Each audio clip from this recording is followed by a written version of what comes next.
నమస్కారం, మీరు చూస్తున్నారు HN9 టీవీ. తిరుపతి జిల్లా నాయుడుపేట మండలం మేనకూరులో వైఎస్ఆర్ స్మృతి వనాన్ని మంత్రి పెద్దిరెడ్డి రామచంద్రారెడ్డి నేడు ప్రారంభించారు. వైసీపీ రాష్ట్ర కార్యదర్శి కట్టా సుధాకర్ రెడ్డి, జడ్పీటీసీ కట్టా జ్యోతిరెడ్డి దంపతులు సొంత నిధులతో స్మృతివనం పార్క్ ను అత్యంత ఆహ్లాదకరంగా ఎంతో అందంగా ఈ వనం తీర్చిదిద్దారు. మహానేత వైఎస్ రాజశేఖర రెడ్డి స్మృతివనం ఏర్పాటు చేసి కట్టా సుధాకర్ రెడ్డిని మంత్రి పెద్దిరెడ్డి రామచంద్రారెడ్డి అభినందించారు. సూలూరుపేట శాసనసభ్యులు కిలివేటి సంజీవయ్య, తిరుపతి ఎంపీ మద్దిల గురుమూర్తి, జడ్పీ చైర్పర్సన్ ఆన మరణమ్మలతో కలిసి YSR village health clinic, YSR Rythu Bharosa కేంద్రం, YSR digital library, bulk milk cooling unit ప్రారంభించారు.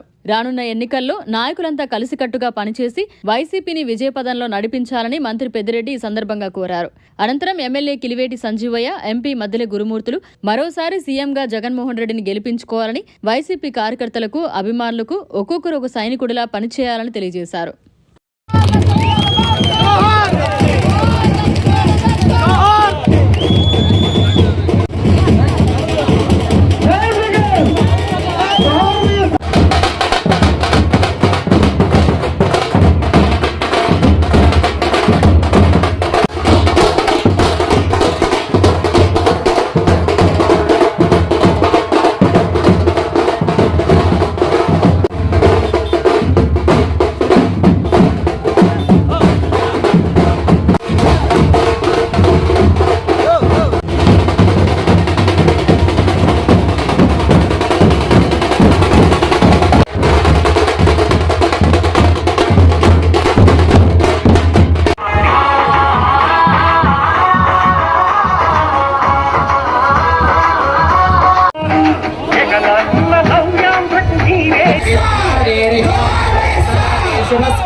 विश्वे देवासागत दाश्वांसो दाजुषस्तुरं विश्वे देवासो अस्रिध येहि माय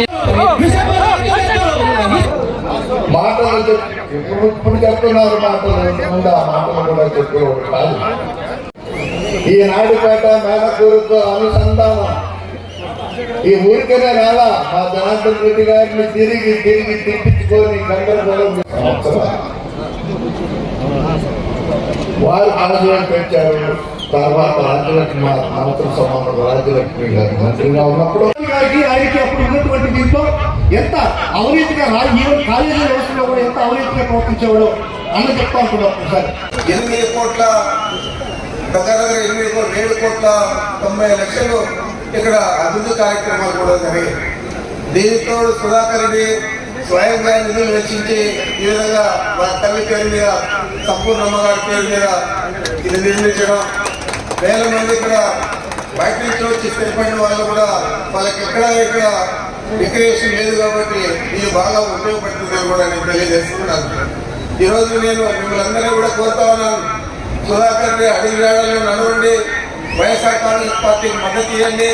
వైఎస్ఆర్ కాంగ్రెస్ పార్టీకి అత్యధిక మెజారిటీ ఈ ప్రాంతంలో రావాలని చెప్పి, ఈ గ్రామంలోనే కాదు ఈ ప్రాంతంలో రావాలని చెప్పి మిమ్మల్ని అందరూ కోరుతా ఉన్నాను. మనకు మార్చిలోనే ఎన్నికలు కూడా అయిపోతాయి.